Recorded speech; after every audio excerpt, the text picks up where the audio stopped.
one that I read. So I'll just say this, okay, I love you and it's okay. And if you disagree, it's okay. If you wanna leave, that's okay, okay? Thank you for being a member all this time, I appreciate it. But what you're, in my opinion, what your misunderstanding is, and what you have maybe you didn't see is, so all this kerfuffle starts with a simple tweet, and then at least half a dozen videos from other progressives or leftists online, all attacking us and calling us all sorts of names. So maybe you don't see that, so you think like, well, what is Cenk so upset about, right? So they call us all these names and they feel super proud about it, like, we are more pure.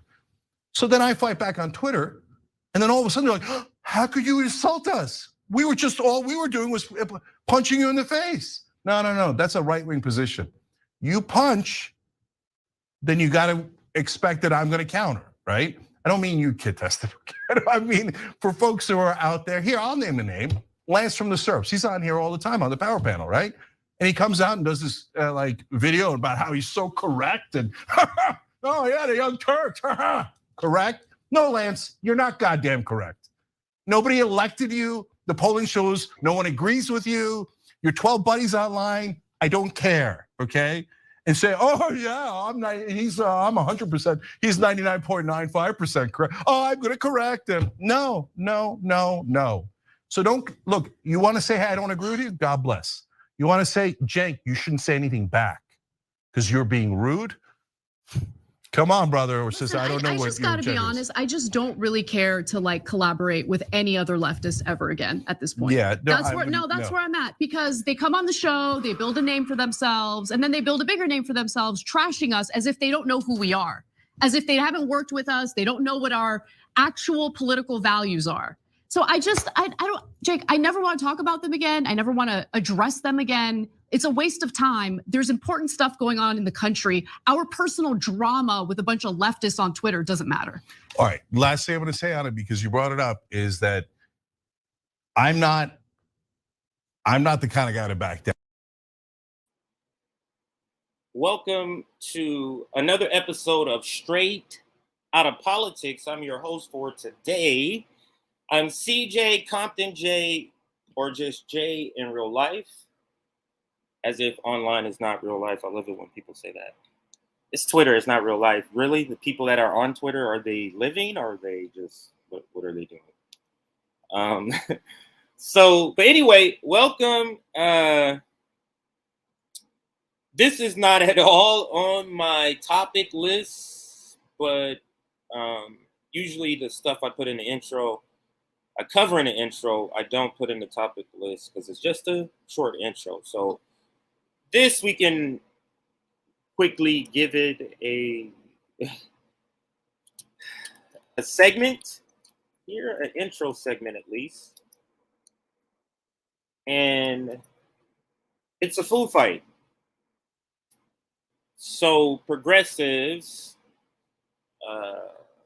the pseudo left, the NATO left. Now, when you say infighting, this is infighting. RBN and Convo Couch versus Majority Report and Humanist Report, that's not infighting. Convo Couch and RBN has two different goals, strategies, what we want to have achieved, and then the other two. So that's not infighting. This is infighting. Almost made this a graphic, but then I decided I didn't want to focus on this and had a bunch of other stories to focus on. But when we cut this, I mean, the people that's involved in here, you're talking Cenk, you're talking Anna, you're talking Emma, you're talking Mike from Humanist Report, you're talking David from Rational National, Lance from the Serfs. Missing a couple other people. All those people could be on the thumbnail for this strange turn of events. To me, it almost feels intentional. It almost feels intentional. He could have gotten, or they could have gotten, TYT, $20 million from Jeffrey Katzenberg to do this. Remember, what the point is for people like this is to keep the left looking dumb, to keep the left being weak. I got some lint on my face, so you may not see it, but it's annoying. So apparently, if you don't know the story, and if you don't know the story, you always know who to go to. You go to the ambulance chasers, and they were live last night. It was night, night. So it must have been here in Missouri. So they were live last night with the largest audience I've ever seen them have, which is more of a typical audience for us. And it was about this, and they were just cheesing up the yin yang about this story.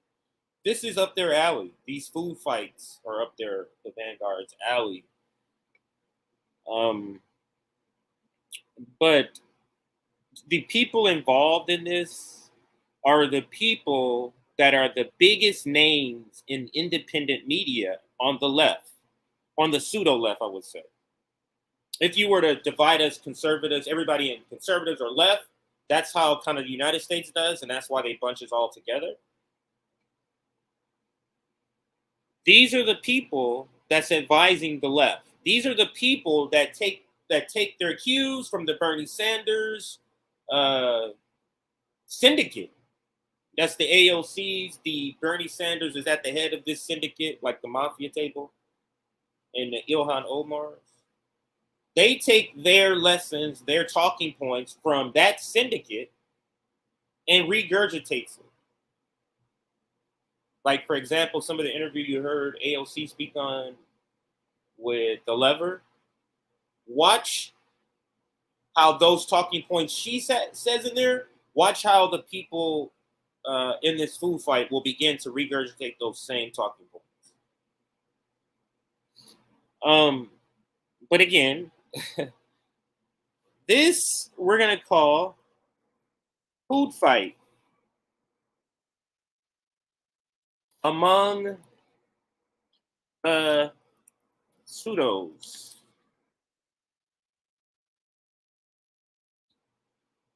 So let's play the video one more time. I guess this is okay. Let me read the caption actually first so you get context. For one that I read. So I'll just say this. Okay.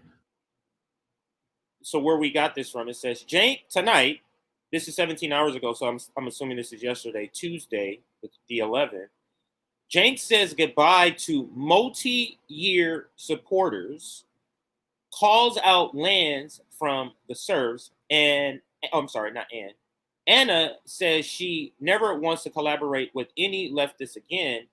10 for 10, way to make yourselves irrelevant. Well done. I mean, we've already seen this pivot. We've already seen this pivot. It's been going on publicly. Wow. The Biden administration election, I would say it's been real public with that divide. So you're talking 2020 to 2019. But this is interesting because it's the pseudo left fighting with the pseudo left. Or let's do it this way: NATO left versus pseudo left. Like, they're interchangeable, but I think it's funny to use the two different terms that we use for the same people instead of one. So the NATO left versus the pseudo left, and it seems like Cenk, in the money he received to pivot, it was a slow, low pivot. Now, for us, it wasn't slow. But for him, it was a slow pivot. Just one topic here. One issue here is slightly different. One candidate here is slightly different. One candidate, you're like, what? Like the LA mayor's race. When he was like endorsing, is it Richard Caruso? Whatever his name, Caruso. And everybody's like, what? Even the Majority Report.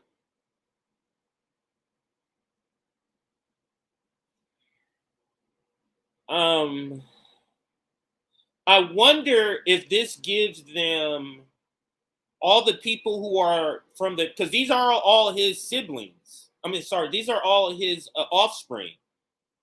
Everyone from the National Humanist Report, Majority Report. These are kind of like offspring of, or offshoots, if you want to use that term. So by him sort of severing these ties, and we'll get to the tweets where he severed the ties. With him kind of severing these ties, do you think it gives them now, it relinquishes them from the Bernie Sanders industrial complex, where they now can pivot and update their stances more along the lines of a Black Power media, of a Revolutionary Blackout Network, of a Convo Couch? I wonder, will we start to see differences of opinions on other policies because of these breaks? Do they feel now, okay, we can disagree with the big bad Darth Vader, the leader of everybody, and Aaron, for the graphic, we'll have Jank as Darth Vader, surrounded by all of his offspring as stormtroopers. I don't know about the stormtroopers, but definitely Jank is in the middle. He is Darth Vader for the food fight clip that we do. Anyway, so that's the caption. Let's listen again, and then I'll show you some tweets, and then we'll end this segment. I love you, and it's okay. And if you disagree, it's okay. If you want to leave, that's okay. Okay. Thank you for being a member all this time. I appreciate it. But what you're, in my opinion, what your misunderstanding is, and what you have maybe you didn't see is, so all this kerfuffle starts with a simple tweet, and then at least half a dozen videos from other progressives or leftists online, all attacking us and calling us all sorts of names. So maybe you don't see that, so you think like, well, what is Cenk so upset about, right? So they call us all these names, and they feel super proud about it, like. Huh. So he's like to his audience, you may not know what's going on, so let me let you in on some high school gossip. Audience, do you not see? Do you see how, to me, this could be intentional? This break that TYT has been sort of rocking with, pulling his rope, and the rope has finally snapped. They didn't pivot away. The serfs and all of his offspring didn't pivot away with their stance with the unhoused in LA specifically. They didn't pivot away with his, announcing Richard Caruso as his candidate. They didn't pivot away with some of the defund the police and the police stance. They didn't pivot away with any of this stuff when Olayemi went on there and talked to Anna about police reform.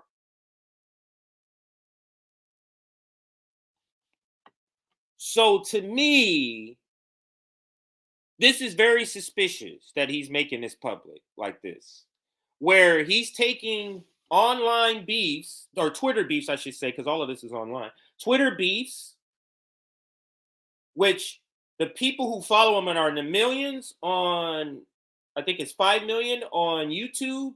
He doesn't have that on Twitter. So a smaller amount of people know this drama. He says, let me tell the millions of people why I don't vouch for these people no more. This seems intentional to me. And hasn't Anna been antagonizing? Hasn't Anna been like poking the bear? Hasn't Anna been like, it's out of the blue? Call me a woman. Don't call me like, who was calling you that? Who was calling you a birthing person? I can't even remember the other name. But who was calling you that, Anna? Doesn't that seem like out of the blue? Like she's picking a topic, a culture war topic, and citing in the culture war, siding essentially with the conservatives, not in the actual stance on whether trans people should have rights, because she says no, that's not what I'm saying. But she's siding at least in the culture war fight over language with conservatives. So this pivot has been long coming. It happens to have coincided with the receiving of 20 million, I think it is, dollars. It's been slow. And now they're saying, no, motherfucker, this is the break here. This is like what the United States did. You know what the TYT did? They studied NATO and the US military. Anna is the weapons that they sent into Ukraine, trying to encroach on Russia's border. Anna is that encroachment was Anna saying, hey, trans rights, culture war, let's have a fight. Then they have a fight. Now this is the United States. Oh, what is this? Or NATO. Seems like the same strategy to me. Seems like it. But let's continue to listen. Then I'll show you the tweets. I mean, it's probably 10 tweets I have, maybe more, maybe 15 tweets I have to show. God, we are more pure. So then I fight back on Twitter, and then all of a sudden they're like, oh, how could you insult us? All we were doing was punching you in the face. No, that's a right-wing position. You punch, then you gotta expect that I'm gonna counter, right? I don't mean you, Kid Tested. I mean, for folks who are out there, here, I'll name the name, Lance from the Serps. He's on here all the time on the Power Panel, right? And he comes out and does this like video about how he's so. Now, I didn't know Lance was an offspring of them. I didn't know of the Serps or Lance until they got in it with RBN maybe 2 or 3 months ago. That was the first time I even heard of them or him. I think it's called the Serps, but it's just one person, right? Because the only person I ever hear of is Lance. So I'm assuming it's just one. But let's continue. The more I'm hearing him talk, this seems very intentional that you poke these people, and I'm saying these people as in your offspring, you poke these people, and then when they react, you want to say, that's it.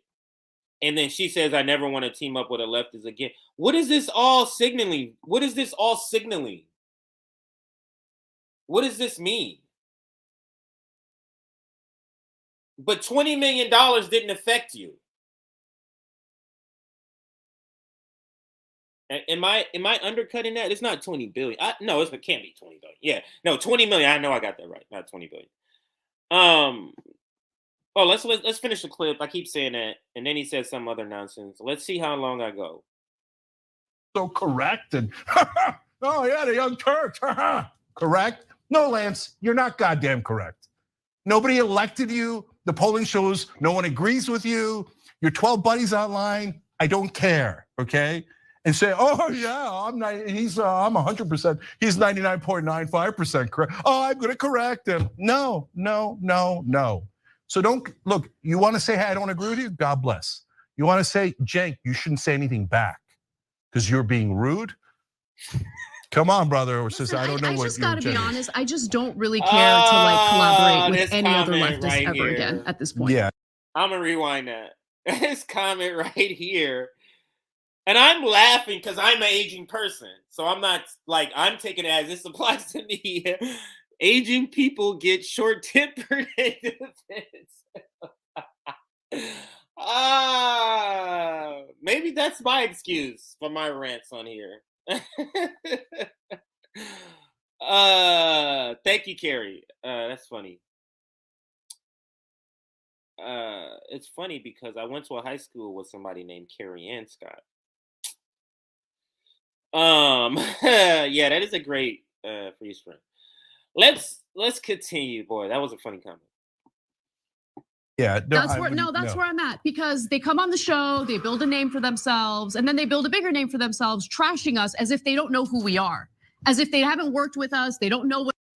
Okay, I forgot. I said I was gonna rewind this when she says, "I never want to." Like, why couldn't she just say, "I never ever want to team up with any of these people ever again"? Why does she have to say, "I never ever want to team up with a leftist"? I think that's the word she used again. You see why, to me, this seems intentional? Jeffrey Katzenberg is sitting at the house with a cigar, like, yes. He couldn't receive $20 million and make an immediate pivot to this. It had to be a slow pivot. Removing leftists and replacing them with liberals in their audience. Slowly. How many people say, yeah, I stopped listening to TYT 2 years ago, 3 years. I mean, I know there's a lot of people that say well into 7, 8 years ago. I'm just saying, you know how many people say that every time we do like a segment like this segment, when we post this video, is I stopped listening to TYT back in. This is a slow pivot. Slowly but surely moving.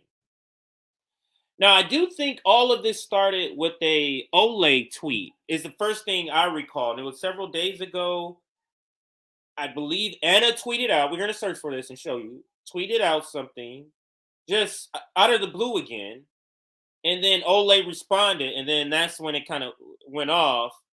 So it just started with them. And then somehow other people got involved. Even Emma got dragged into this. It almost all right. So I'm gonna be laughing throughout this a lot. So you're being rude. Come on, brother or sister. I don't know I what just gotta be honest. I just don't really care to like collaborate with any other leftist ever again at this point. Yeah, ever again. At this point, who are you gonna collab with? You see the luxury of people like this, and you see the intentions. I never want to collaborate with a leftist, so she's basically saying, one, they're not part of a movement, but this is an acknowledgement that they're not part of any movement, and they don't want to be part of one. But they'll tell you they're fighting for the worker.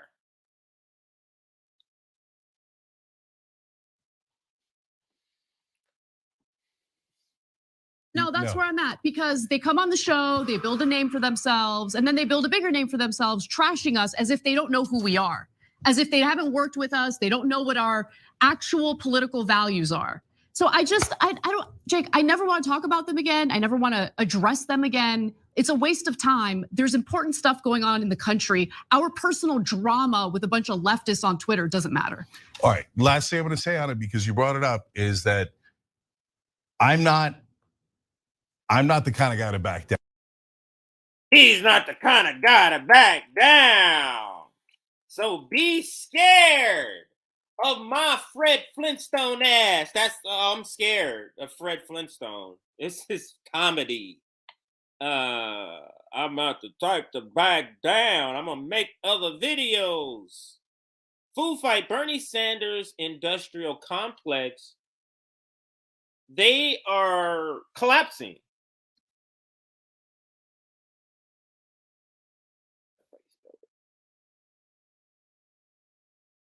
Or maybe it's imploding. Let's continue. Now I can show you the tweets.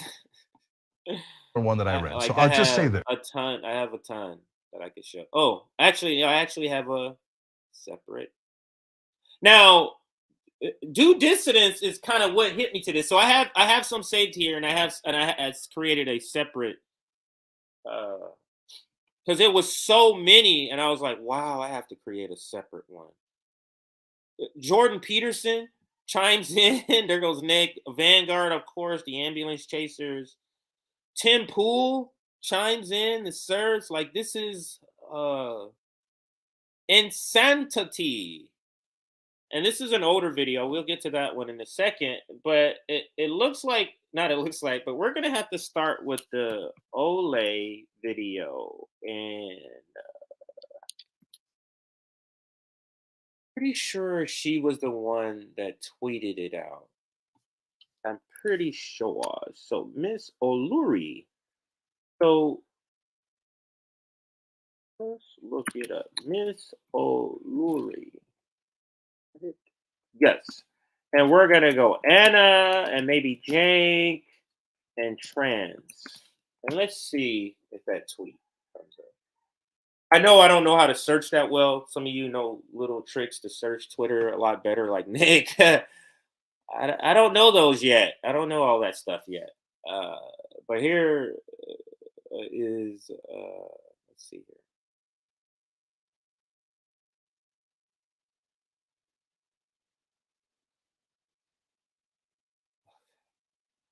All right, so this is not the first tweet, but we'll, no. Let's go to the first tweet. Because I really don't want to be in this that long. So let's see if I can find the initial tweet.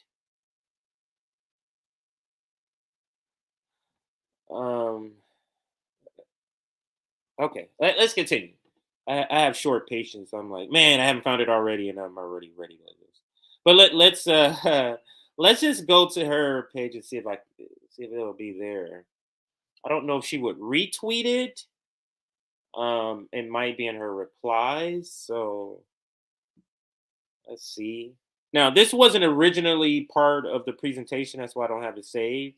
But I figure, this would be a good way to start. To give you a little bit of background if you haven't been following this. So that's the reason why I decided to add this at the last minute here. So, oh my Lord. Okay, so now we're getting into it here. So now let me find the original. What? Wait. Oh, okay. No, that's something else. Okay, so now we're getting towards the original part here. And this is really anyway. I'm here to do a job, and I'm presenting some news here. So that's what I'm doing. All right, so that's why I'm looking at this. I'm doing a thorough check. I already know I saw some tweets, so for those that could be saying that. I saw some, but I want to make sure I'm not skipping anything. All right, so then let's go back to the ones we saw. So apparently these ones that we passed are the newest ones. Look at my own time, otherwise, okay. So these are them. Who does this? Oh, Vanguard. Vanguard, of course, covers it. Okay, so why don't we do that? Let's see. Let's see what the Vanguard. So they sum up the first part. So this will be a good. Lyamil Lauren posted this video. If you guys don't know, Lyamil Lauren's a public defender in New York City. Also has her own YouTube channel and is a member of the Leftist Mafia show on Twitch and YouTube. She's been on the Vanguard several times. Zach and I are both big fans of her work and her commentary. But she posted this video 13 hours ago about Angel Reese, the basketball player from LSU, who's obviously been quite a controversial figure. I'm sure you guys have been following that story, at least peripherally. Let's take a look at Ole's video. Just now on the timeline, I scroll in and I see some girl try to compare Angel Reese to Sid from Ice Age. And that's when I really realized, babe, y'all are some fucking haters, babe. Like, babe, listen, haters. If I don't tell you nothing else but fucking people, they are haters, babe. Like, if you spend time on the internet, you will know that the app out there going to hell. Yes, sirree, Bob. Yes, sirree, Bob. Going to hell. Okay? I haven't seen Let that me tell video. y'all something. The express train straight to hell gonna be booked. It's going to be late. It's going to be late because they're going to get stopped and stalled because of the traffic. Because of the traffic. It's going to be slam-packed, booked to hell. Hell. Yeah, so as you guys might be wondering, first of all, I mean, Olay's hilarious. I love her commentary as always. And Yeah, that was a obviously, joke. this Obviously, that poster was a in question is a total hater. Angel Reese is beautiful. But so, yeah, I thought that was worthy of Olay's criticism. And I'm sure you guys are wondering, what the fuck does this have anything to do with Anna Kasparian?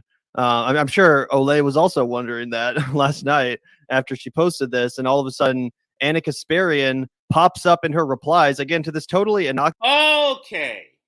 So this is where the Vanguard is useful to the left because they keep track of all the drama. This is something I would not have seen because I was starting from, I guess she did quote tweet this. So I guess I would have seen this tweet. But you see how quickly I was able to get it from the Vanguard and I was searching and searching. So they are the bookkeepers of drama. Innocuous video about Angel Reese has nothing to do with Anna.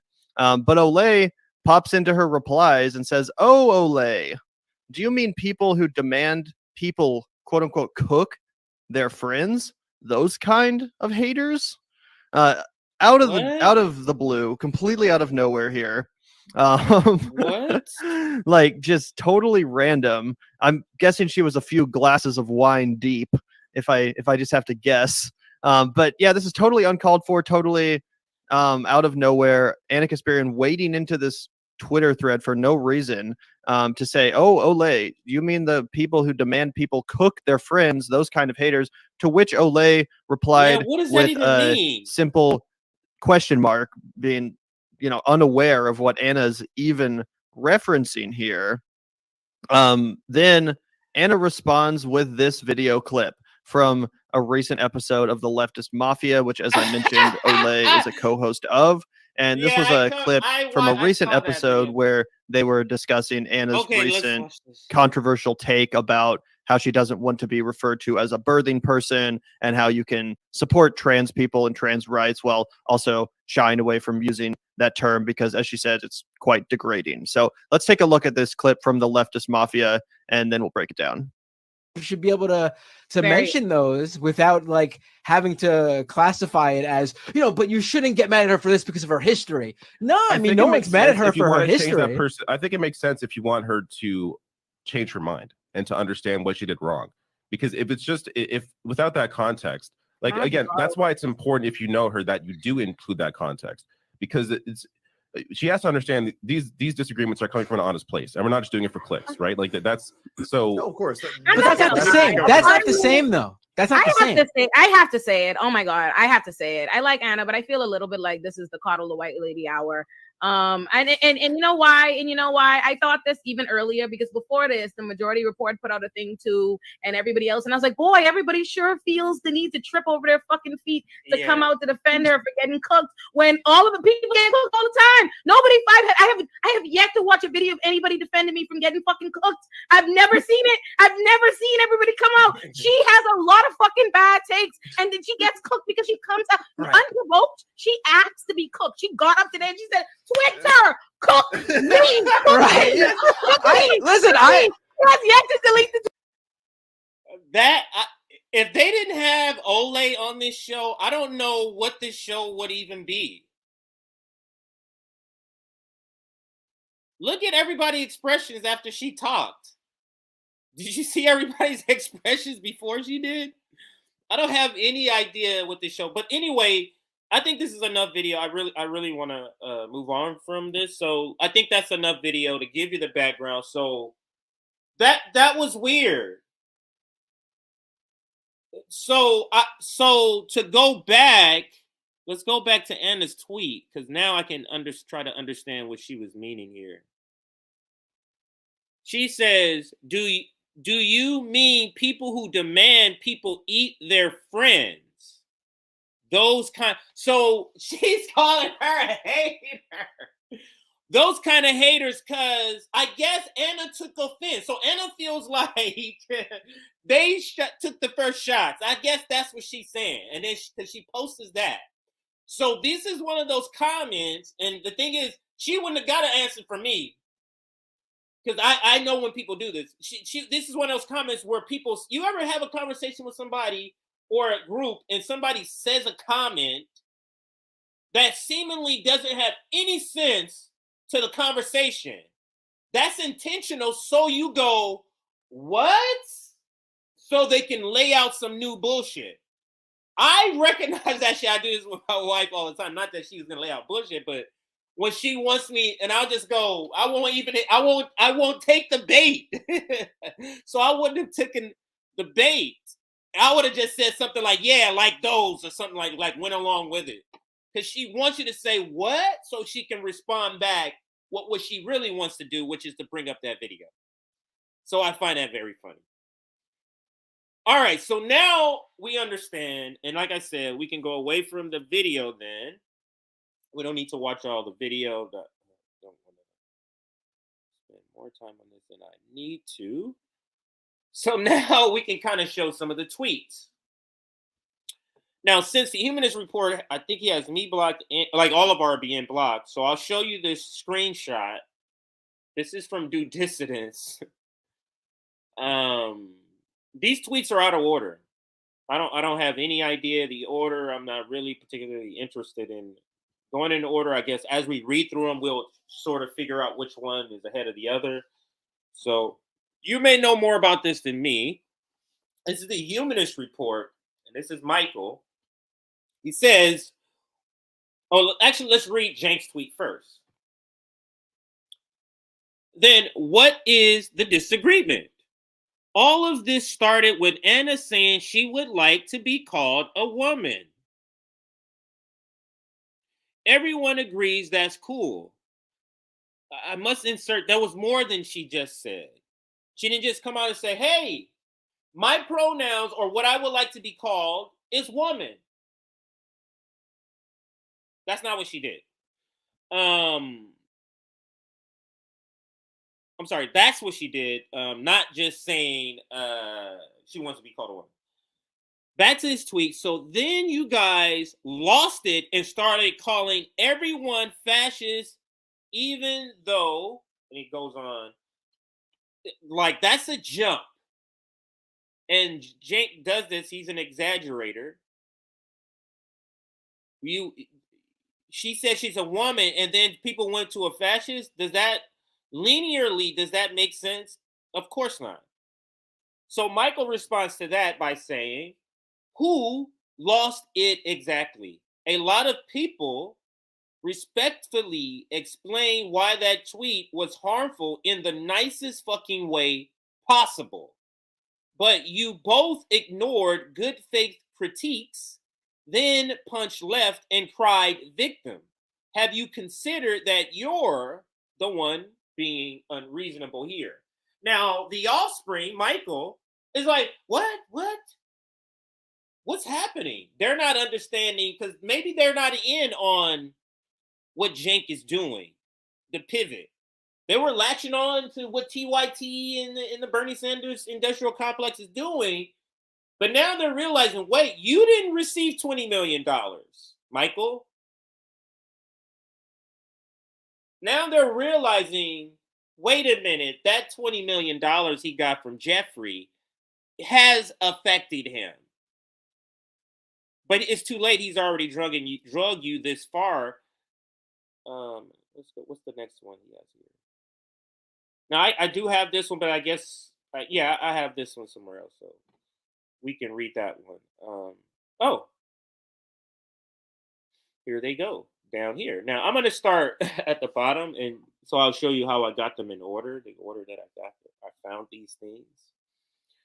So with this first one, it says, I was quite a fan of Anna. Cenk, not so much.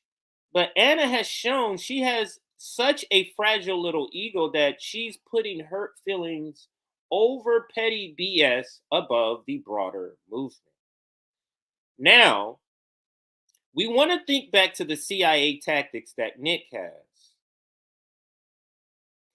we want to think back to this like seemingly trivial disagreement now, because this is not her saying in policy I want this. This is her saying in my personal life, this is what I think. Now you can have your critiques of it, but this doesn't seem, breaking up would be like forced to vote. This doesn't seem like I want to break up, unless this is your whole point. It's to break off from the left. And it seems like that's what TYT's point is. But this is a video because what she mentioned about being one to call a woman, which is completely fine. It seems contradictory, that video she put out, to this older video and somebody found. And let's listen to Anna. They know there's a difference between gender and sex. They know that it is very possible for someone to be born a biological male or a biological female, but in terms of gender, identify differently as a male or non-binary, but they still have the biological capacity, the physical capacity to get pregnant. So that's why the language, the rhetoric is inclusive to include those people. It is not a big deal, but they make it a big deal. They know. That's Anna. So again, to me, this is almost one of the red flags that the $20 million moved these people, Anna and Jank. This is almost the exact opposite of what she just recently tweeted out and what she started all of this. She just started a fight. This is no reason for any of this. They're having a fight about trans language and the need for this inclusive language, or the want for it, or the push for it, whatever word you want to use. What was the need for you to come out and say this, to start this fight?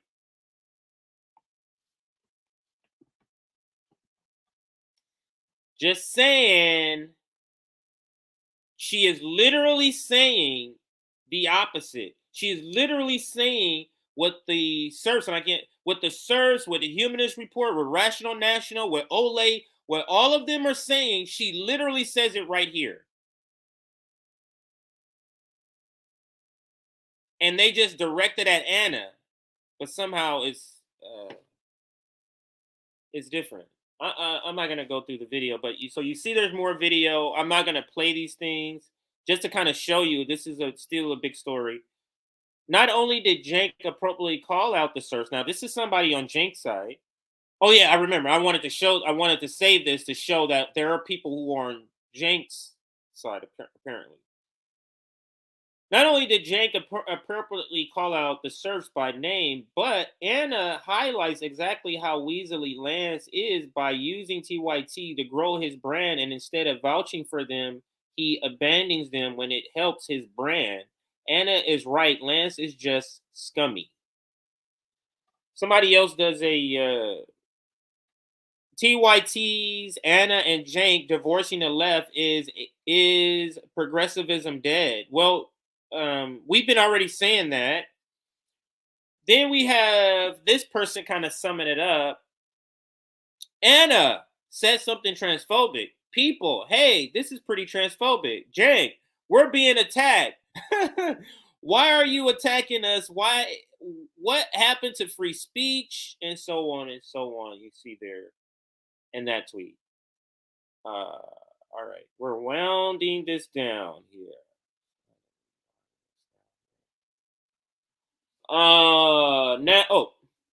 Let's continue with some of the tweets. Just read that one. Here's Jake.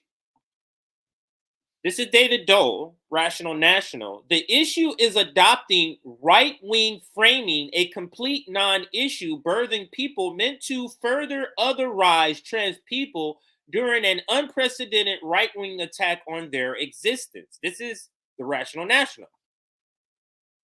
David, and then Jank says, so David, you agree that birthing people shouldn't be used in a political context as the default term for women. Great. That's exactly what we're saying. Bad news. Apparently, that means you're adopting right-wing framing. What the fuck? This is Lance here responding. That's what the source is, and this is who Nick calls the Smurfs with an M. Birthing person is an inclusionary term for trans men and non-binary people who give birth. No one is saying women can't be called women except for right-wingers who do that to trans people. This is a non-issue that is being elevated as a real one, and that's what I was just saying. It seems like to be an issue that has been manufactured by TYT. TYT gets $20 million. Few years later, they're divorcing their offspring. It doesn't seem like it's unrelated to me. Tim Pool sees the food fight. I wonder if he did any sort of content on it. Tim Pool says, no, actually TYT is saying unless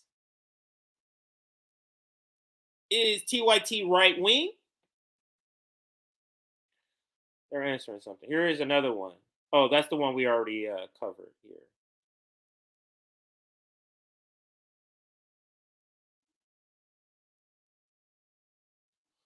You see that? I don't need to cover that. And then, of course, Vanguard has covered this. Here is one of the ones where I knew this was continuing. This is one of the first tweets I saw where I was like, oh, wow, this is still going on. Because this has been several days, over a couple of days. So left-wing extremists help right-wing so much. 66% of this country is left-wing. According to polling on policy issues, they don't believe in defunding the police or being called Latinx or calling women birthing or abolishing prisons. Anyone who claims they do is lying. Now, who does this serve? Who does this serve? You mean to tell me he gets $20 million and then he goes, and then Anna goes from the video I just showed you and they go to this? Defund the police, abolishing prisons.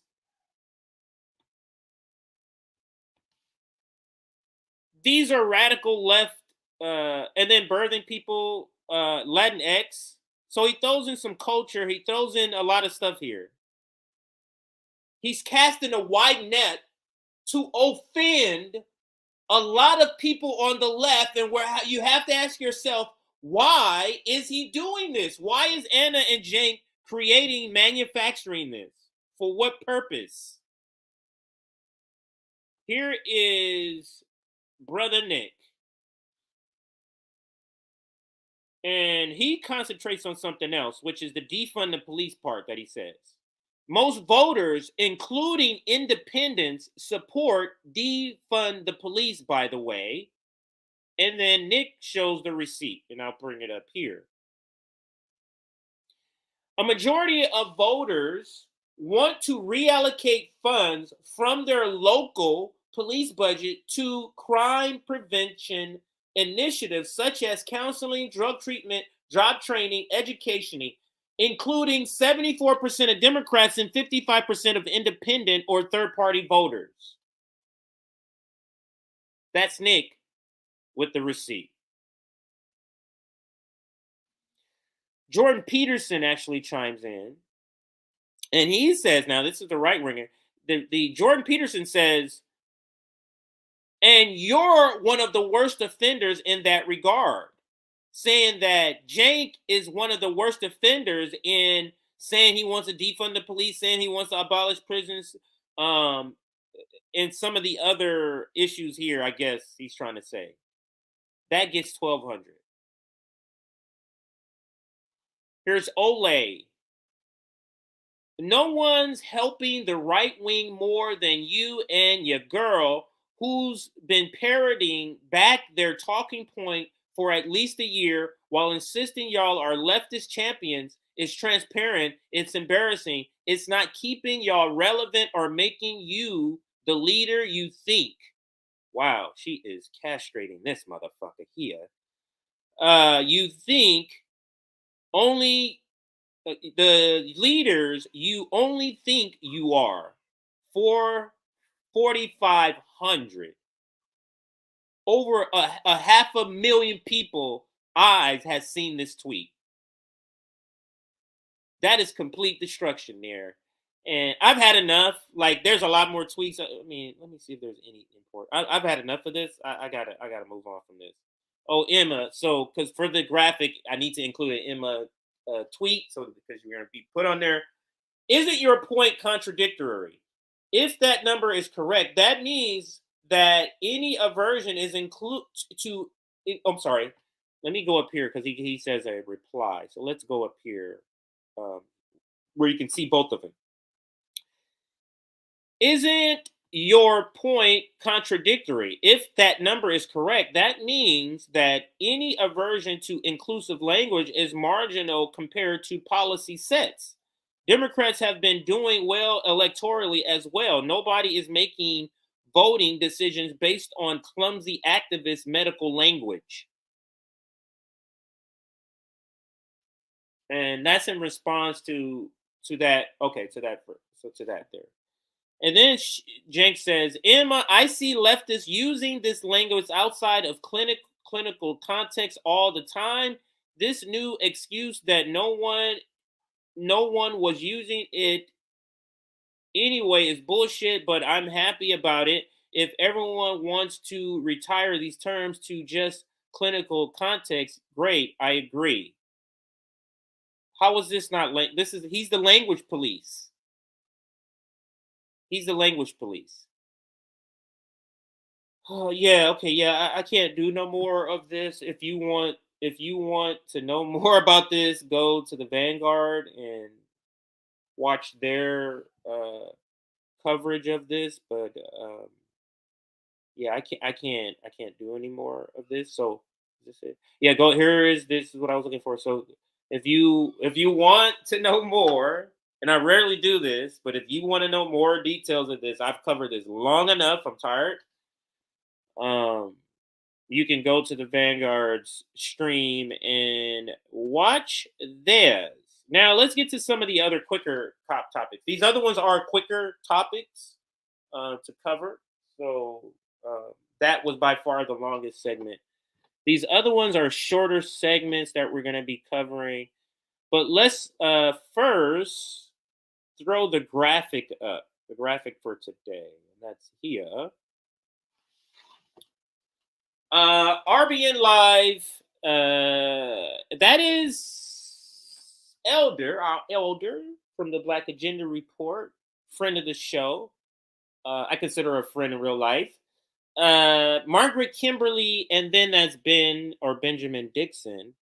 But she calls him out on something, and we'll be covering that. And then Robert Downey, but Robert Kennedy, or RFK Jr. on the far right, has overtaken Marjorie Taylor Greene, Marianne Williamson in second place behind Biden and Poland.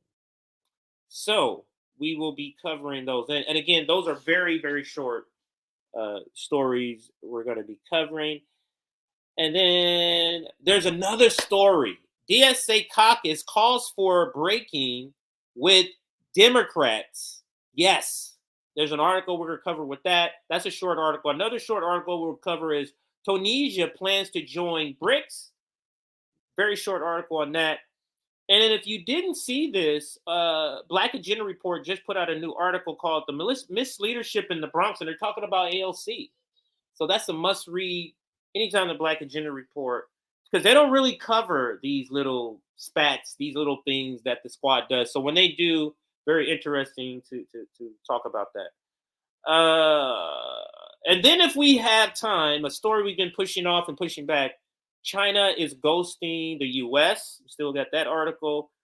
Another article we want to cover, the tragic conundrum of Ukraine by Marianne Williamson. I don't know how I haven't read this before and I didn't see this until recently, but she actually wrote an article a little more than a month ago, almost coming up on 2 months ago, about the Ukraine war. So we'll be talking about that. It's pretty terrible. But first, let's go to, where is that clip at? Is it in my bookmarks? It should be here already. Maybe it's not in my book. So, let's go to Do Dissidents. Let's see if she gave me anything useful here. Oh, she just retweeted. So let's go to Do Dissidents because they put out a funny clip about a topic, and I think I will play that. This clip here. It's pretty funny. So we will be pivoting, going to the next story. So let's do RFK doubles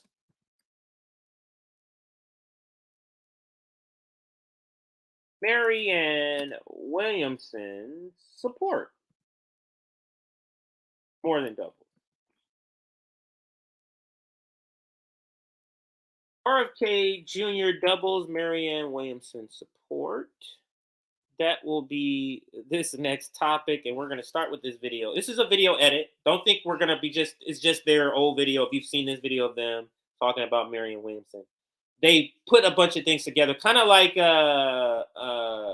Turncoat D. It's not as elaborate, but I'm just saying they do edit it up. So we're going to be covering this. RFK doubles Marianne Williamson support. And then we'll just roll right into the other Marianne Williamson story, which is reading the awful article that she wrote. And you'll hear a lot of what she's been saying in interviews in this article. So she's been testing this, obviously, this language and these phrases that she uses, because you will hear them in this article that we'll read that goes with this segment here. Let's see here. Oh yeah, I read. Is there any? Yeah, that's all the stories we have in the description. Now, if you want to see any of those that I just mentioned, any of those segments, they are in the description box. I think we're probably going to cut up every single one of those. So I think so. All right, but before we do that, let's get to our announcements. Let's hit that like button, everybody. We're at 316 likes. I'm sorry, 316 people watching, but we only have 175 likes. So if we do another 125 people hit that like button, that'll bring us to 300. So if 125 of you right now watching, if you just take a few seconds to hit that like button, that'll bring us to 300 likes. Now, I did go a little early today because today is my middle daughter. I have 3 daughters. My middle daughter's birthday. And I'm doing some stuff with her at 1 o'clock birthday event with her and some of her friends. So I needed to do this earlier so I can end early so I can get out for that. So if you were on our Substack, you would have got the notification I'm going early. So this is the reason you want to get on our Substack, so that when things are different, there's a change in the time or day or something like that, you get notifications. Join our Substack for that reason and our clips. Now, we are going to be sending out less notifications on Substack because we're increasing our clips. So we don't want to be sending out 6 notifications. So we're going to streamline that and kind of put links to multiple clips and 1 or 2 notifications. That will be coming. I think that begins next Monday. So look for that. 32,400. Keep pushing. The goal is RBN to 50K. It's a big goal, but we can reach it. Don't forget, Post-duopoly left, PDL. That is who we are. That explicitly, no confusion. How they lump us all together as leftists, we are post-duopoly. That clearly defines who we are. We also have RBN memberships, $3.99 if you would like to check that out. Below, we have our RBN labor fundraiser. And right now our goal is 1,000. This is always ongoing. It's so that we can pay some of us here are Marxists or socialists or communists, actually, all three of those. So we want to pay our one and only employee fair labor value, what she would like to get paid. And this is the fund that helps us do that. So make sure if you can contribute, please do. We now have a GoFundMe. So you can go, you can see your name as a contributing to that fund, but it's scrolling right there at the bottom. Our Venmo, Revolutionary Blackout for those listening, and then our GoFundMe. We don't have a special name yet. We need to personalize that. But you see our GoFundMe right there scrolling down at the bottom. Along with our Patreon. Let's check out your comments, and then we will get into this next segment. And this next segment is RFK Jr. doubles Marianne Williamson support. And we're going to start with this Due Dissidence video. It's a pretty funny sort of mashup video. Yeah, Afro-Marxists forever. Check out some of their content. Now, there's a channel. I'm saying you may not be talking about a channel here, but there's a channel also called Afro-Marxists. They have a lot of good older content of historical sort of content. All right, so happy birthday to CJ's daughter. Thank you for that. I'm still a leftist, and I will fight for that word. I still like the word. So yeah, I still like that. Happy birthday, little comrade. Absolutely. Bill Bradley haven't put up a comment like when on the show with it's just me by myself in a while. From Bill. Bill says RFK will appeal to anti-establishment independents. He will bring them into the Democratic or the DNC and then funnel them to Biden when RFK drops out and endorses Biden. I think RFK is a sheepdog, Bernie 3.0. So Bill is saying Marianne Williamson is going to get the liberals, the progressive sheepdog. She's the one to get them. Now, Marianne Williamson's not going to get those radicals. She doesn't have that ability to do that. And they're seeing that. So we're sending in RFK to get those independent, to get those more radical, non-establishment, sort of Tulsi Gabbard, Kim Iverson sort of leftist or a person, independent thinker, and bring them into the fold. So that is what Bill is saying. Thank you for the comment. Mimi Miller. I saw this video in my feed on Twitter. Pretty funny, right? I know it says freed, but I believe you mean feed. Happy birthday, middle daughter. Love the name. Ginger is her name. I named her Ginger. After the ginger, after the ginger on Gilligan's Island. So she is Ginger. The 20 million has not trickled down to the coattails. Yes, it hasn't trickled down to the offspring. That's why they're wondering, like, what happened? They're not understanding this pivot, but it's a clear pivot. Happy birthday to CJ's daughter. Thank you for all the happy birthdays. What's the definition of insanity? Dana, that background looked like something from The Shining. It actually does, if you remember the movie. It actually does. Happy birthday. Lots of happy birthdays in this segment right here.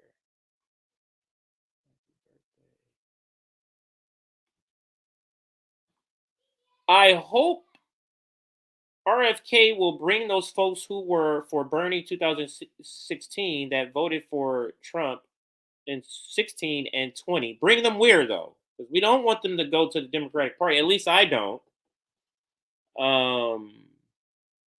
So, yeah. All right. So I think that's a good amount of comments. And now let's get into the story. Remember, we're hitting that like button. We were at 175. Another 125 of you watching right now. Hit that. We can get to 300 very easily. But we're going to start here. RFK Jr. doubles Marianne Williamson support. So let's play this funny short video. It's under 40 seconds from Due Dissidence to start us out. Guys, it's just Biden and Marianne. Just Biden and Marianne. So that is what you want. You don't want 4 or 5 other candidates who are nominally to Biden's left running, because then you split all those votes among those 5 candidates. It's math.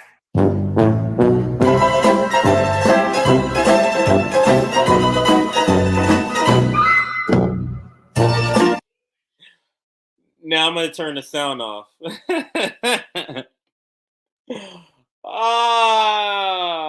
But let's put this up. Let's pause it there.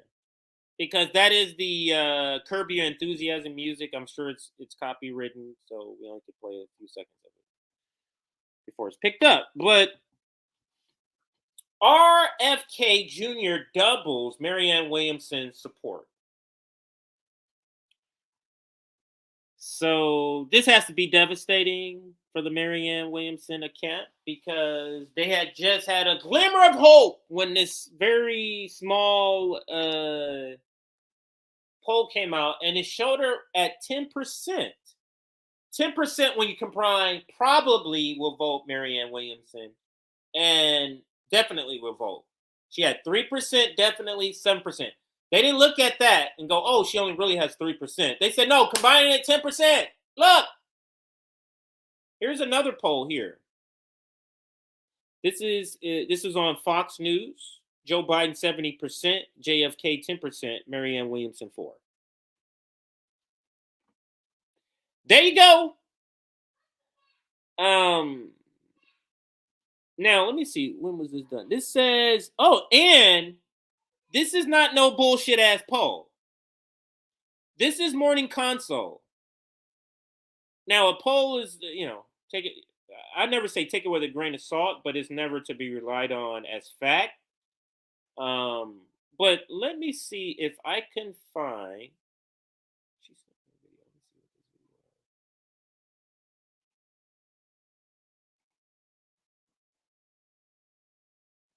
Oh wow, this is pretty dope.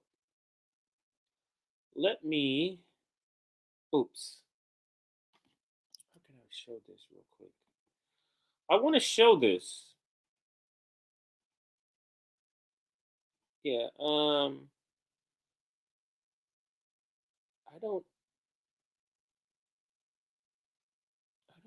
think here. Oh, I see Zoya just responded, so I'm gonna send Zoya the link for her to join. Okay, so I'm gonna show you something. I'm gonna stop this. I think this is cool. It's not gonna take but about 30 seconds here to show. Look at this cool thing that Aaron's made. Now, remember when I said donations, how we're raising money and scrolling at the bottom? This is a good way of showing you some of the things she does. And now look at this. It's a very short thing, but it's pretty cool. Pretty cool, right? So these are the types of things that Aaron does for us. Let's loop that video again. But that is straight up cool right there. Maybe I can upload it like a looped video. That's pretty cool though. Thank you, Aaron, for that. If you're watching, all right. So let's now go back to what we were covering. Let me see if this is the wife here. And I do need to send Zoya the link here for her to possibly be joining me. All right, so but back to the topic RFK Jr. doubles. what's sad, and I'll put myself back on the screen, is if anybody else gets in, she's going to go down even further.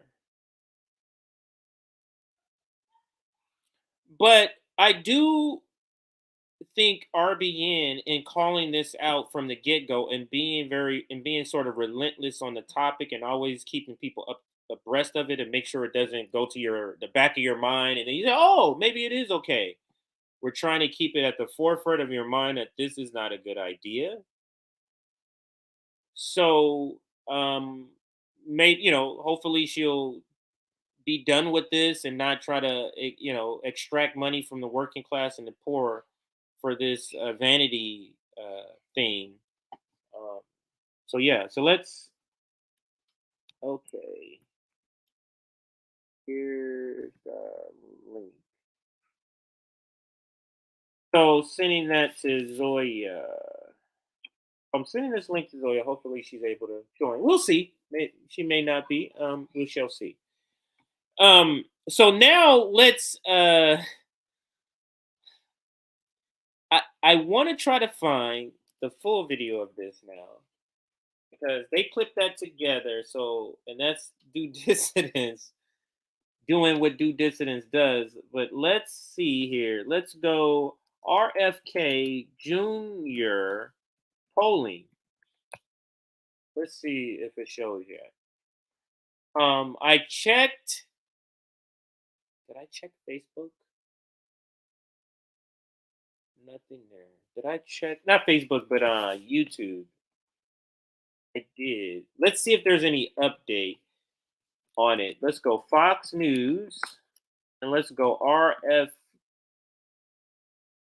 Oh, I put RJK. Maybe that's RFK. Maybe that's why I didn't come back on Twitter. I'll try that. So let's see if they have updated that video or uploaded that video. Okay, so this could. Oh no, this is 6 days ago.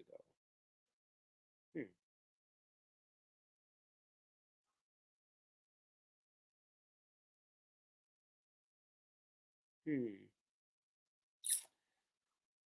don't think this is it. Suburban and rural voters ahead of his expected re-election. So let's see here.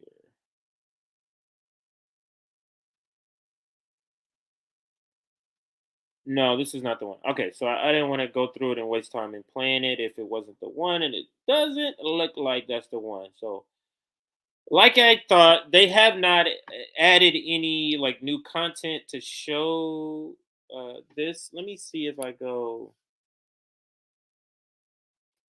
RFK Jr. polling morning.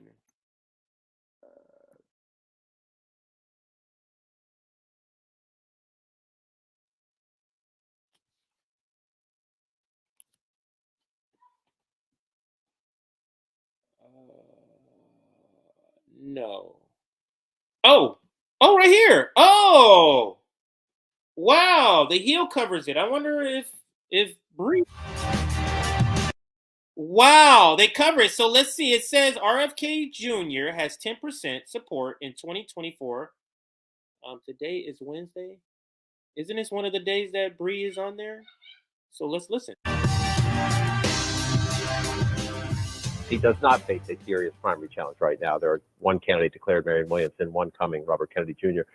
He's blocked the D.C. crime bill. Some liberals, especially in the House, didn't like that. The migrants, curbing migrants at the southern border, or oil drilling project given the okay in Alaska, eliminating the last two are more progressive policies, trying to limit that. But he's trying to strike the balance, give some things to your base, but also get back to the center some. Without a doubt. And the only reason he has this luxury of time is because, as you said, he doesn't have a primary challenge. That was CNN host John King and panelist on new presidential hopeful Robert F. Kennedy Jr.'s chances against President Biden. According to a new Morning Consult survey, Biden eclipses Kennedy and Williamson by double digits among likely Democratic primary voters. Of those surveyed, 7 in 10 said they would vote for Biden to be reelected. 10% responded they would throw their weight behind Kennedy, who announced his candidacy just last week. And 4% said they would vote for Marianne Williamson. Here to discuss further is Matt Sheffield, the publisher of Flux and host of the podcast Theory of Change, and also an alum, I believe, of Hill TV. Welcome back, Matt. Yeah, good to be here. Thanks for joining us. So, let's look at this situation.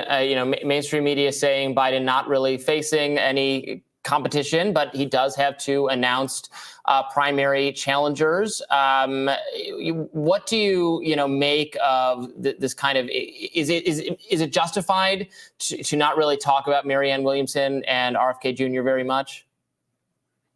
Well, this is pretty much the same exact thing that happened with Donald Trump in 2020.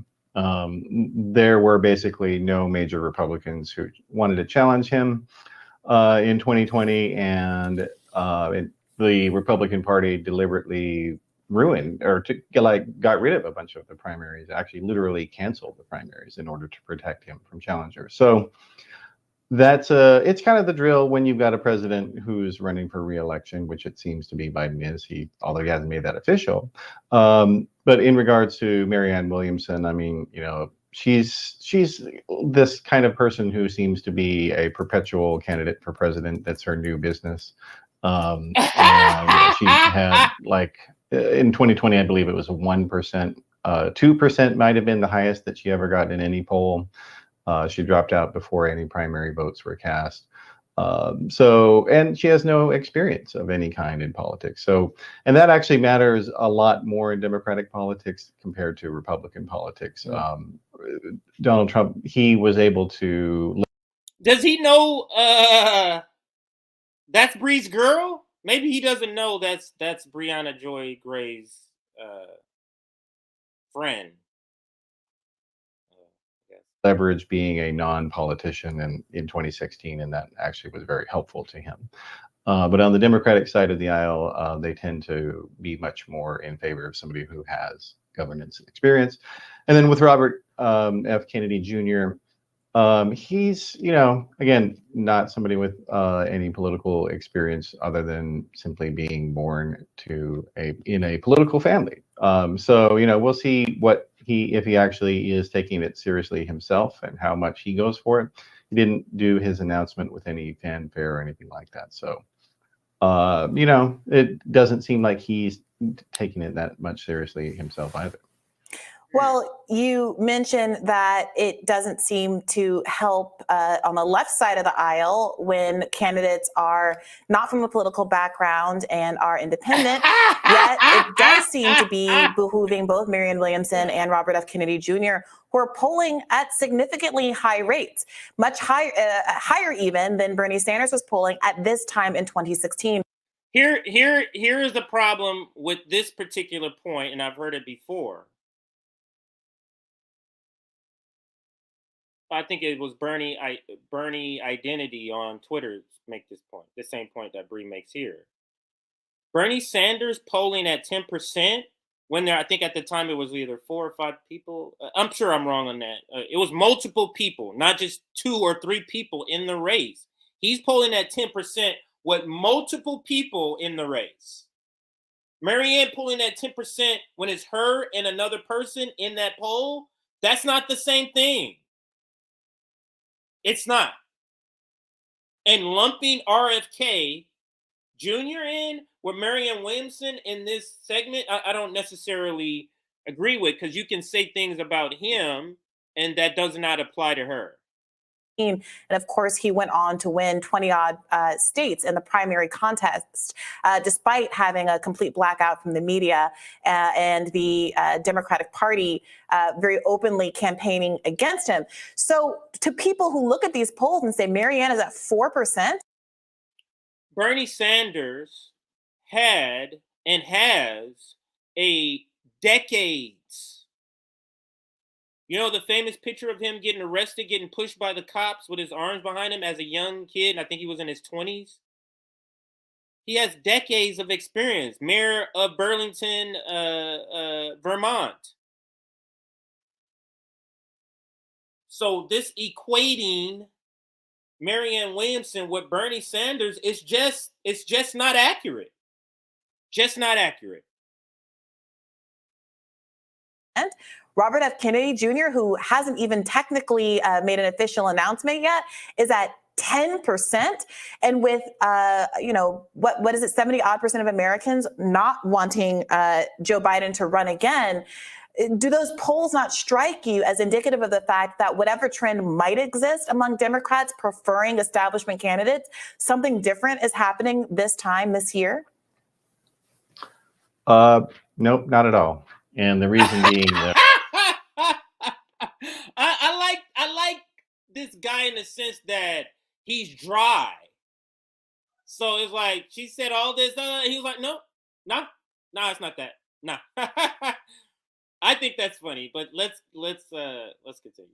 that again, you have to look at the history. You got to always look at the history. So when Donald Trump was getting ready to ramp up his campaign in 2019, I personally did a poll in which we asked people about whether Trump should run for president. When we asked Republicans that, and a lot of Republicans said Donald Trump should not run for president. So there's this in politics overwhelmingly now, because both the Democratic Party and the Republican Party are very professionalized in terms of having multiple consultant classes that literally make their money entirely off of elections. They are operating under their voters are operating under what's called negative partisanship.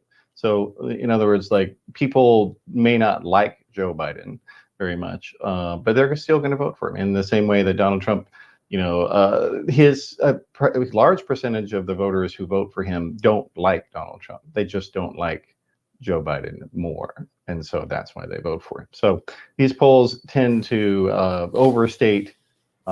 So, and I'm going to move on because I don't want this segment to be that long. You can go watch the rest of this video on there. But the point that he's making is that it's irrelevant if a poll says we want somebody else, because those same people who say we want somebody else are going to vote for Joe Biden if that's the choice they have. In other words, the lesser of two evils, which is exactly the point. Now, I found something else on this. Should I cover it?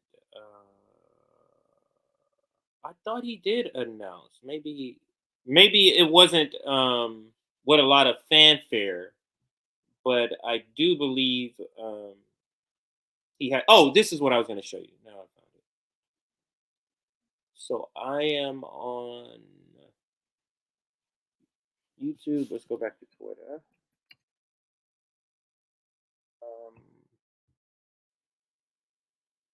I'm going to go to case study. So case study has a clip I want to show just so you can get sort of Fox News actually covering it. And this is the segment where the poll is taken from. So let's go to case and bring up the Fox News clip that actually has the poll, so we can hear what else is said in this reporting about this. And let's listen. Of course, this is Jesse Waters. The son of Bobby Kennedy and nephew of JFK, has just declared he's running for president and will primary Joe Biden to be the Democratic nominee. RFK Jr. wants to pick up where his family left off. The easiest thing for a politician to do is to appeal to our greed, to our anger, to our fear. And what my father tried to do is much more complicated, but you can do it, which is to make people feel that they're part of a community and that they're on a heroic journey to do something that is going to be great, that's going to be historical. People respond to that kind of vision. I saw it happen to my father, and we can do it again in this country. So RFK Jr. has a vision. I mean, at least he has one. Biden has none. RFK Jr.'s lane is on the populist left. Unlike Biden, he's against the deep state, obviously, because of what happened to his dad and uncle. Anti-censorship. Remember, the Biden White House censored him over vaccines. He's riding a hot anti-corporate streak, especially against big pharma and big tech. You see, the assault on not only on the poor in our country, but there was a $3.8 trillion shift in wealth from the middle class and the poor to this new aristocracy of billionaires, a lot of them from Silicon Valley, who owned the companies that were the biggest beneficiaries, and they were the ones who were censoring criticism of the lockdowns that were making them rich. So if you're outside of this system and you're looking in, it looks crooked. So he's got a little Bernie bro in him, but he can get traction with the populist right too, you know? Before COVID, his brand was being an environmentalist, but he appeals to conservationists as well. He has a connection to Black America and Hollywood. You know, his wife, Cheryl Hines, she's the co-star of Curb Your Enthusiasm. And he has universal name ID. So he'll be able to raise some cash. And donors right now are looking for anybody but Joe Biden. His polls are in the gutter. The numbers are beyond sobering for President Biden. They tell us many, or in some cases most of you, have deep doubts about his performance and about the direction of the country right now. We asked the American people if he deserves re-election, if he deserves a second term. 32%, just a third of Americans in this poll, John, say yes. When we asked that back in December, it was up at 37%. So how's Biden going to play this thing out? The Kennedy family has a history of disruption, and the Kennedys are everything the Bidens wanted to be. Biden wanted to be a Kennedy so bad that he plagiarized them. Cannot measure the health of our children, the quality of our education, the joy of their play. The gross national product does not allow for the health of our children, the quality of their education, or the joy of their play. Our generation of Americans will pay any price, bear any burden, accept any challenge, and meet any hardship. We shall pay any price, bear any burden, meet any hardship. So is Biden going to plagiarize, hide, drop out, run? We have no idea. The DNC will probably rig it so there won't be a debate. And it's going to be tough for RFK Jr. to get on TV because Big Pharma pays the bills. But he is a Kennedy, and anything could happen. Let's bring in Dana Perino, my co-host on The Five and co-anchor.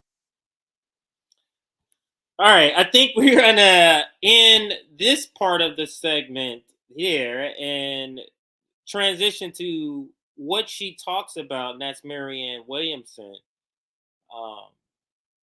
What she talks about, Ukraine. So that's kind of all what this is to kind of preface this Ukraine story. Let's drop the article. Some of you may have already read this because this is, like I said, this is not completely new. It's on a site called Awaken. Awaken the Truth Through Enlightened Media. So, as you can see her name there, in black and white. This is her words. Nobody's putting any words in her mouth. So, let's read over this article by Marianne Williamson here. I have it in 2 places, so let's close. Let's close this one. Yeah. All right. So, by Marianne Williamson, as President Biden reaffirmed his support for Ukraine during his visit. This is February 24th, remember? So we're not quite 2 months. We're about a month and a half, about 6 weeks. So during his visit to the country this week, opinions vary on whether such support is a good idea. For those of us who have spent years opposing the undue influence of the military-industrial complex on U.S. foreign policy, the situation poses a peculiar challenge. And I'm going to read this again because this is some hogwash already that she's starting off with. For those of us who have spent years opposing the undue influence of the military-industrial complex on U.S. foreign policy, the situation poses a particular challenge because the military-industrial complex, U.S. foreign policy, that's one and the same. What do you mean? What does that mean, undue influence? As if it's not the same person. It's not the same entity. the military-industrial complex is the foreign policy complex also. So it doesn't, to me, this, I don't. But anyway, let's not, you know, over small things. Let's continue here. It's possible to believe that the undue influence of the U.S. war machine, aided in Washington by the blob of foreign policy experts, is very real. So she's trying to say that there's just influence over our military. The war machine is influencing it. It's not that it is it. And that there are a group of foreign policy experts who are the problem. And at the same time believe that Russian invasion of Ukraine is a critical venture, a criminal venture that cannot be tolerated by the world. So let me read that again. It's possible to believe that the undue influence of the U.S. war machine is very real, and at the same time believe that the Russian invasion of Ukraine is a criminal venture that cannot be tolerated by the world. That is not possible. Because then the question becomes, who are the people that's going to come in to take care of the so-called criminal venture by the Russian invasion? What good guys? Oh, you mean the people the imperialist people? The people, the military-industrial complex that's run by the war machine? We're going to call those people in to fix this problem. You see how that doesn't make sense? The United States has perpetuated its own egregious imperialist ventures. They're just ventures. You see what she's doing here? She's making the US is not imperialist. We just do imperialist ventures. You see what she's doing here? This is her taking radical language, taking leftist language, taking socialist, communist language about what they're doing, and then sort of repurposing it. Oh, you use imperialist to talk about this. I'll just take imperialist and I'll apply it over here. Imperialist ventures. Because she is implying, or inferring, I forget the which, but she's implying that we do good ventures and bad ventures. That's what our military does. Good and bad ventures. She has to do that in order to say that what's our venture in Ukraine is one of the good ventures. Now, she wrote this article before the leaked documents of this of what's happening in Ukraine. Now, there's a lot of suspect. Now, Nick is going to be covering this later. I don't want to spoil it, but the leak is suspect on itself. So I won't go into that. But anyway, a fact which shouldn't be ignored by anyone. It's not an overstatement to say that millions of people around the world, including thousands of U.S. military, have died as a result of our own misadventures. The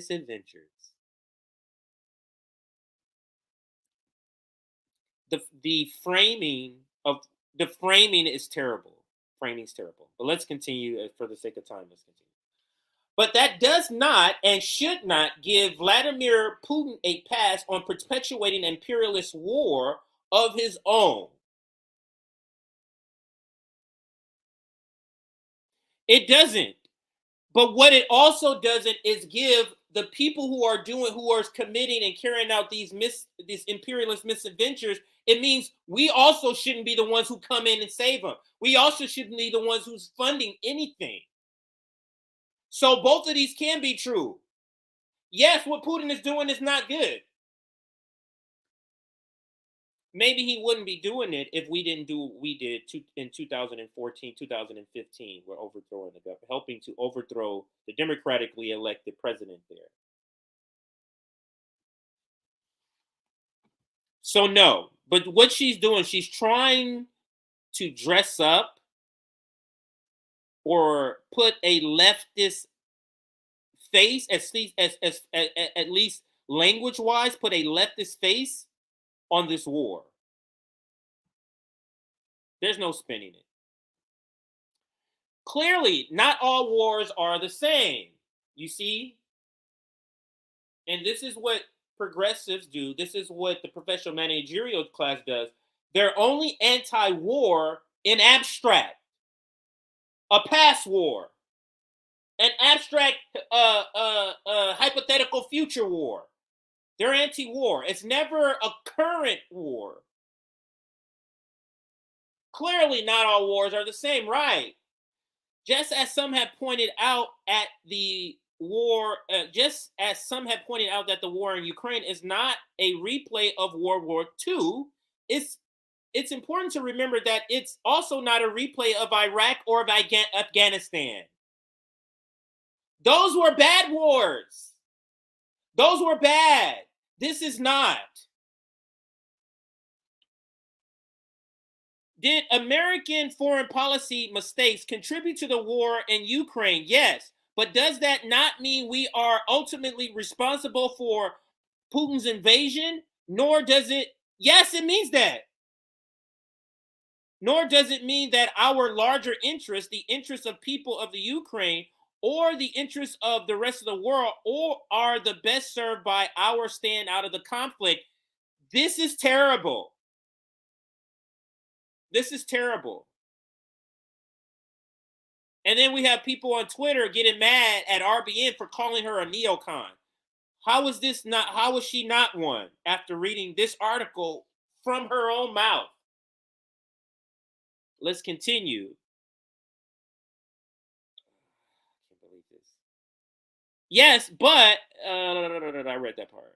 Okay. The war in Vietnam, a past war, where we can go, hey, that's bad. Afghanistan, that's bad. Iraq, that's bad. All past wars. Where you can be, see, I'm anti-war. The war in Vietnam should not have been fought. The war in Iraq should not have been fought. The war in Afghanistan, with the exception of its beginning phases, with the exception. So Afghanistan shouldn't have been, with an exception. Should never have been fought, with the exception of its beginning phases, with the exception of the beginning part of the war. I'm not for war. I believe there is legitimate justification for military support for Ukraine from Western allies, including the United States.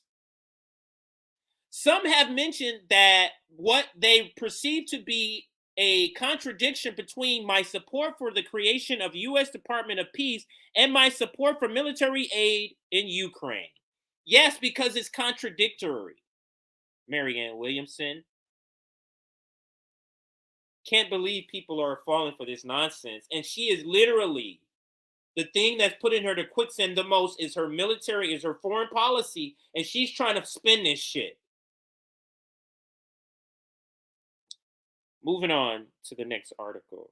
I'm going to go through these because I got to get off here in a little bit. So let's move to the next article, which is this interesting article here. DSA caucus breaking with Democrats, or call for breaking with the Democrats. Now, of course, it's not all caucuses. There's maybe one or two that's mentioning this, so don't get your hopes up about too much. But we're going to pivot to this next article here. Let me check through here.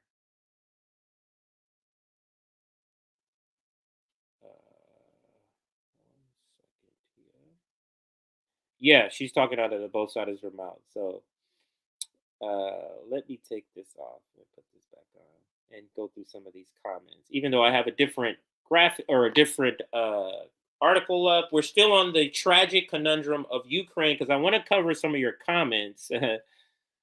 But she's absolutely talking out of both sides of her bows. Nobody who writes a new age self-help book should be allowed to run for president.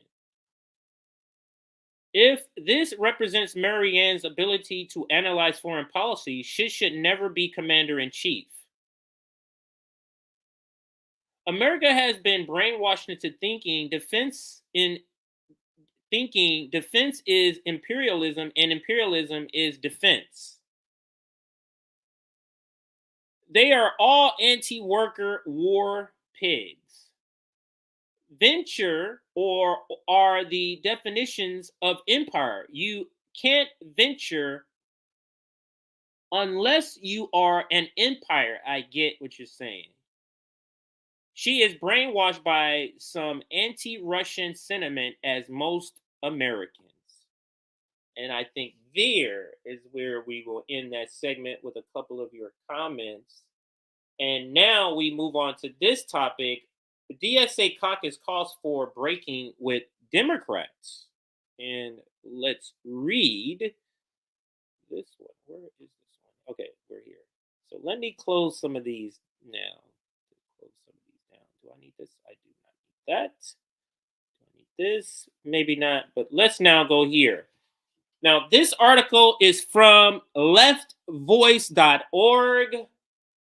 They are like they're not radical or anything like that. They're slightly better than maybe like a DSA or Jacobin. Slightly, but not much.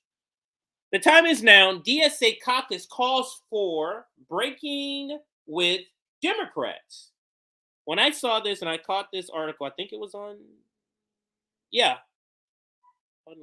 think it was on their site. I think it was on their Twitter page. I caught this. So when I caught this, I thought this was interesting. And then, of course, after drilling down into it, it's not like it's a large, a big group or dozens and dozens of them calling for this. There is a smaller group that's calling for this, and it's, it's small, but it's still good. So let's read about what they're doing, and then we'll move on to another story, which is Tunisia plans to join BRICS nation. But let's read. DSA Boise and the Red Labor Caucus have put forth a resolution for the DSA convention to break with the Democrats. Left Voice supports the fight for a class independent party. And this is Aaron Liu. This is April 5th, so about a week ago today. Democrat Socialists of America. In the lead up to the Democratic Socialists of America 2023 convention, many competing political platforms and resolutions will be discussed and voted on. One such resolution, the Clean Break, which is backed by Boise DSA and the Red Labor Caucus, is putting forth the call for DSA to, quote, immediately pursue a clean, irrefutable, and permanent break from the capitalist Democratic Party, end quote. A minimum of 300 signatures are required by April 14th. That's in 2 days for the resolution to make it to the DSA convention floor. So if you are a DSA member and you want to have a clean break from the Democratic Party, get on board with this. I don't know where you would find it out, but go to DSA.com or whatever their website is, and I'm sure you're able to Google or search for this on DuckDuckGo. This resolution is important for engaging the DSA rank and file about the necessity of breaking from the Democratic Party now and building a class independent party. As the resolution highlights, DSA electeds in Congress like Jamal Bowman and Alexandria Ocasio-Cortez have time and time again betrayed the platform and ideas of DSA members, and more broadly, working class and oppressed. Loving this article. Spot on about the elected DSA members, and they haven't been expelled as Shama Sawant was calling for after breaking up the strike of the railroad workers. But continue with the article. This resolution highlights the fact that socialists have no place in the Democratic Party, opening a key debate and discussion for the DSA after important rightward shifts towards becoming an electoral apparatus inside the Democratic Party. Like the comrades putting forward this resolution, we believe the Democratic Party from Biden to Sanders is the party of the police, imperialists, and exploitation. It sounds like this resolution is fucking on point. And this caucus out of Boise is putting this forth. But this sounds freaking on point so far. We'll see. You're right. They're not socialists. Democratic socialists are not socialists. If they were socialists, they would not need a separate designation. They wouldn't need the term democratic, is what Bill is pointing out here, which is spot on. Let's continue. Where was I? As Left Voice, we published this statement as part of an ongoing discussion about an independent, working, and socialist way forward for the left. As the world faces climate change, looming economic crisis, war, and increased geopolitical tensions, it is vital for the left to discuss how to break the stranglehold of the Democratic Party and build a political alternative for our class, a working class party that fights for socialism around the world. Such a party would put at the forefront the struggles of the working class and oppressed, organizing from below in workspaces, school, and in the streets. There are foundations for this type of party in the youth worker fighting for unions who have had political experience in the Black Lives Matter movement, as well as in the DSA members who see that being in the Democratic Party has brought nothing but betrayal. This statement by Aaron Liu and the Boise DSA is a welcome statement in the direction of building a new independent political alternative. We invite other groups and individuals to also write on the way forward for an independent working class party that fights for socialism. The question of organizing a party that has been a major point of discussion in the Democratic Socialist America for the last half decade. The general consensus of the left wing of the organization always seems to be that eventually, when the time is right, the DSA will break from the Democrats and work to build an independent socialist party. Since 2019, the DSA has resolved itself to building a political organization independent. It resolved itself, meaning they've given up on that, independent of the Democratic Party and their capitalist donor, and stated that our goal is to form an independent working class party. The question is always, when is the right time? The Boise DSA Red Labor Caucus and the DSA have an answer to that question. The time to break from the Democrats is now. The present moment is always the right time. Currently, the DSA serves to strengthen and legitimize the Democratic Party by endorsing its candidates and having its members run on Democratic Party lines. This begs the question that if a better world is possible for working class people, why isn't a better party? You're almost dressed? You're almost ready? That's the birthday girl will be leaving pretty soon.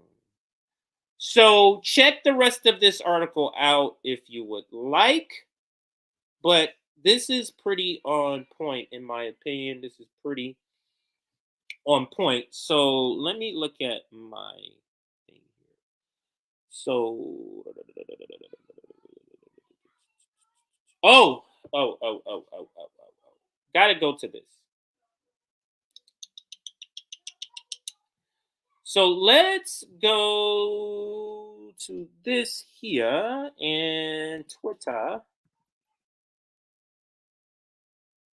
Marianne Williamson calls out Ben Dixon will be our last one. It looks like the Tunisian story we will have to push back. We only got time for one more short segment. And we will go with the. Let me see where it's at. Give me a second, everybody. I think it's in the bookmarks, but the bookmarks of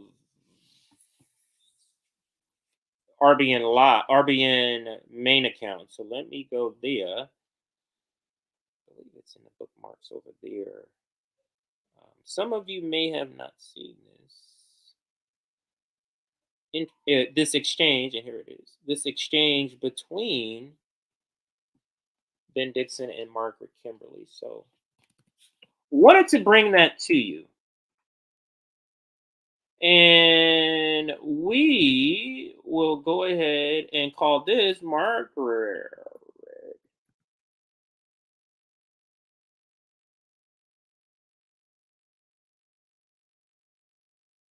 Kimberly calls out Ben. Margaret.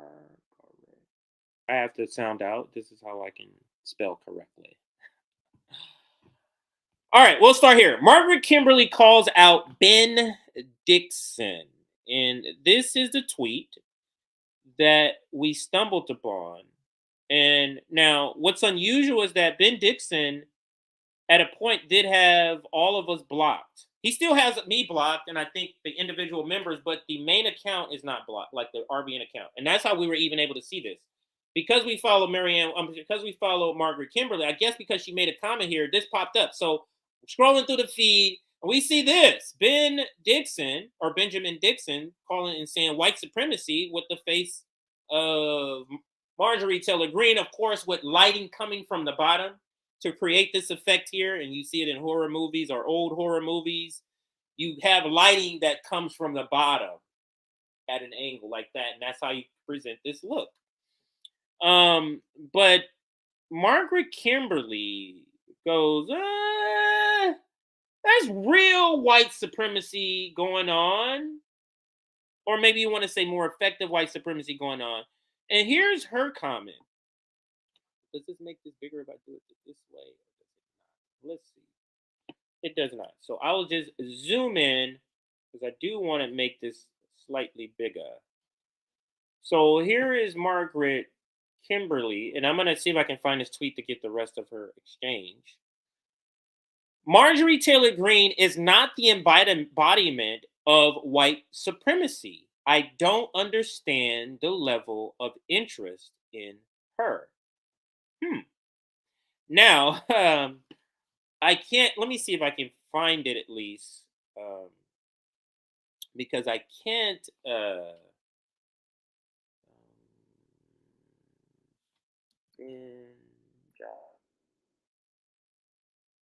Dixon, let's see if he still has his block.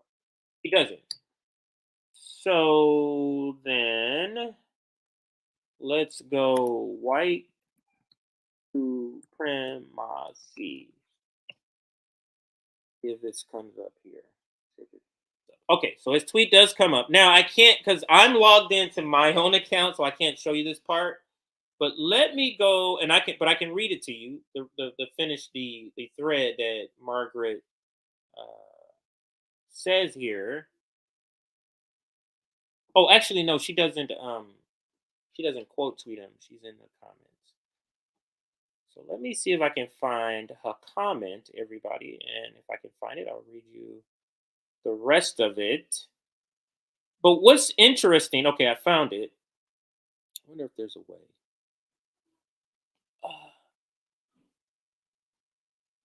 Okay, I think there could. I think I just won't see his. So let me try it. Let me put this in the frame. See if her tweet will come up. You just won't be able to see his because it's blocked. For her tweet. Okay, so yeah, I can't.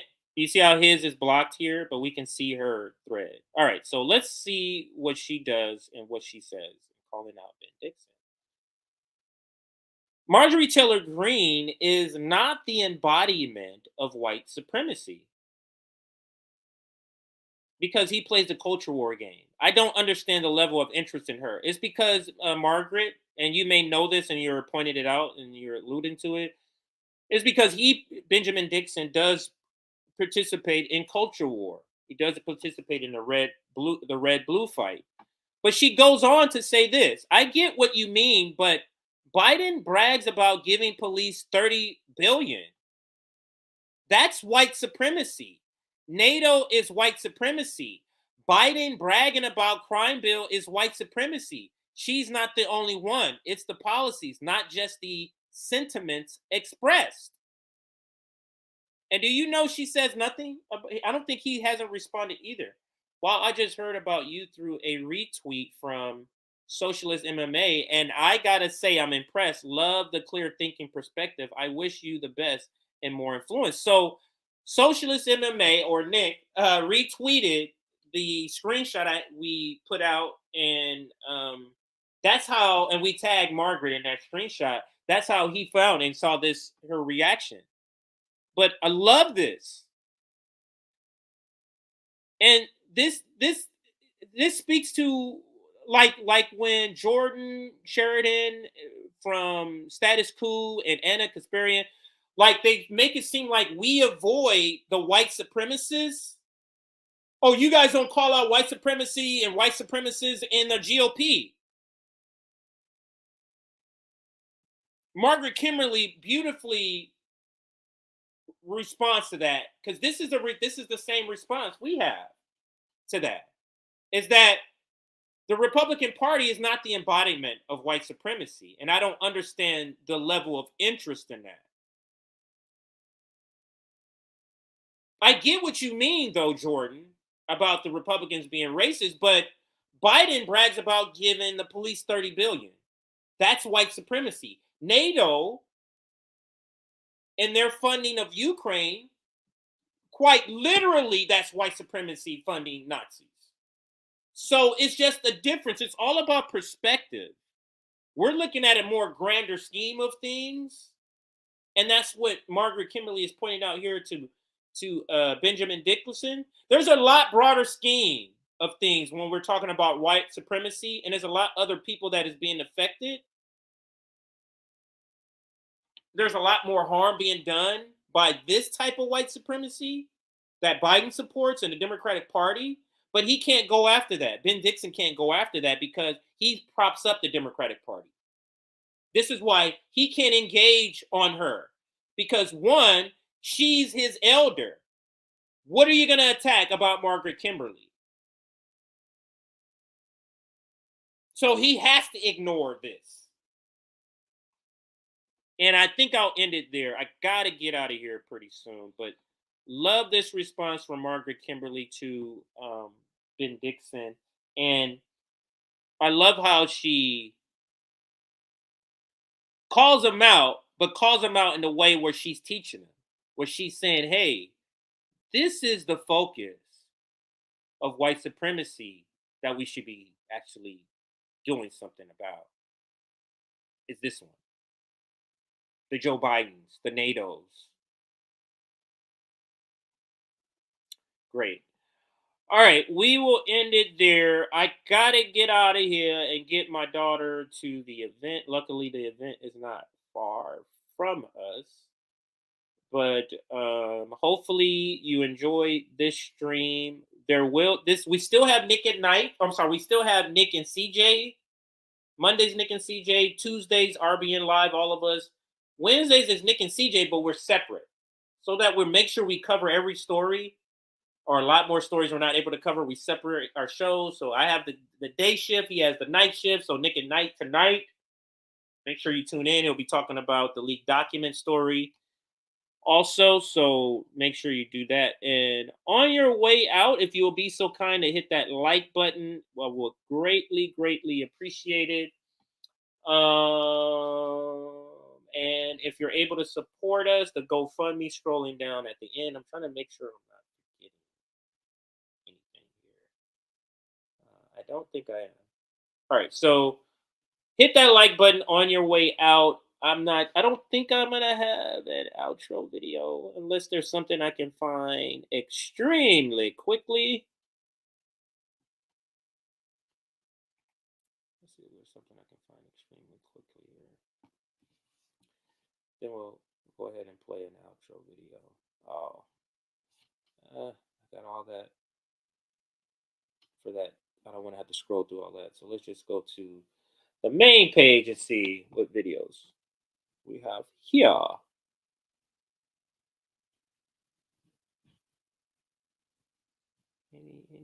I'm going to give up in just a second. All right, we can end with this one here. Our readers send in questions. A lot of these questions are an amalgam of their questions. The squad has been billed as a block of votes that hold the See you Democratic guys. caucus See and the Biden everybody. administration accountable, and to create that boundary. At one point, you had said, and this I think is a quote, in any other country, Joe Biden and I would not be in the same party, which I think is a commentary on the way our country's politics are set up. However, you, for instance, have voted 91% of the time with the Biden administration. That includes votes on the rail workers' strike, the spending, I think it was $40 billion on the Ukraine war, billions of dollars to microchip companies that have been criticized for using the cash to do buybacks. You and a group of progressives also didn't withhold your vote on the American Rescue Plan when the Biden administration kind of abandoned the minimum wage. So the question is, how can you hold your party accountable or create that boundary with the Biden administration when you and progressives in the Congress are oftentimes voting for what the party leadership wants and not, or very rarely, sometimes, but rarely holding out your vote when the party really, really needs it? Mm-hmm. So, I want to address kind of two parts of that question. I'll get to some of those specific votes, but I do want to emphasize that, as you mentioned, there are times where we do break with the party. For example, on Build Back Better, that was a year-long war for sure that we had inside our party. And listen, there were moments where in the lead up to that Build Back Better and bipartisan infrastructure vote, where the President of the United States was on the speakerphone with us saying, you need to do this. And we said, how are you going to the pretense that the president had on this is vote for Biff and trust me, I will get Build Back Better across the line. And right there with us facing the president, we're saying respectfully, this is not about, and the framing here to give a window into how the internal politics of the party works is, do you trust us or not? Do you trust this leadership?